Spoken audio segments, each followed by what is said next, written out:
right, well, there is a school program that's aimed at fostering independence, as you were talking about, and gaining what they call life skills. So it gets kids to pick up after themselves, too. Leslie's off checking it all out. Here it is. At this Twin Parks Montessori school, kids are actively playing and learning. But that includes learning how to do chores, too, like sweeping, pouring liquids, cleaning up after themselves, and other life skills, as they say. It's very important for children to have an opportunity to try things on their own in an environment that's safe and prepared so that they can have successes on their own and have that joy of discovery.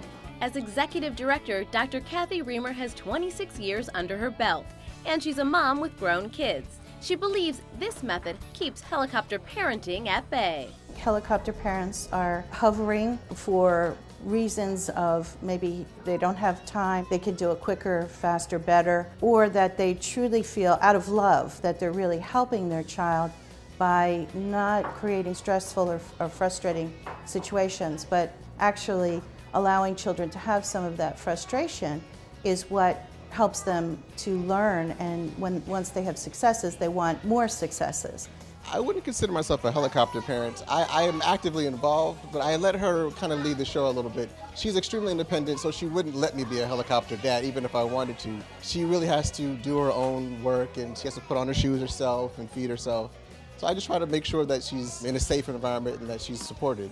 They immediately learn skills that, they love, like washing the mirror, and they'll come home and they'll wash things. They'll sweep the floor, they'll clean up after themselves. 2.5 years old, they'll do this? Oh, absolutely, absolutely.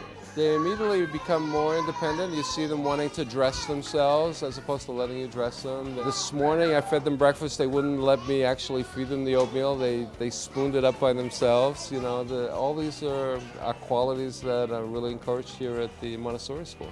If they're always waiting for the parent to do it for them, it doesn't do much for their internal motivation. They really love to be helpful members of any community, but especially a family unit, of knowing that they can help set the table or wash dishes, or better yet, cook dinner. These same types of skills, with allowing enough time and opportunities to try and to learn, can happen in the home as well. Shouldn't parents teach their kids these skills at home, not in school? I think it really goes hand in hand. So the skills that they're learning here at school, we're also learning at home. She loves to sweep. If you give her a broom, she will start sweeping immediately. Like, if I'm sweeping, she has to take the broom. She says, I want to do it myself, let me do it, my turn. So she really likes to be involved. It's really been helpful. Innately just want to do things themselves. They don't want you to do things for them, and that makes them feel great. Do you find that they really pick up after themselves more?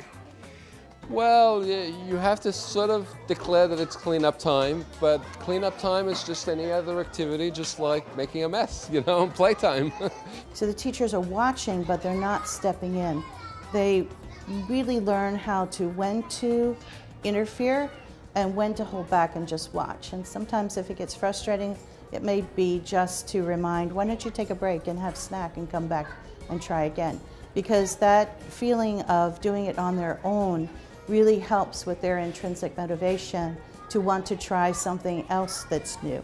Having that confidence that you can go out and explore things, and even if you don't necessarily exceed the first time, that it's okay and that you should continue to try. I think learning that here is going to help her down the road.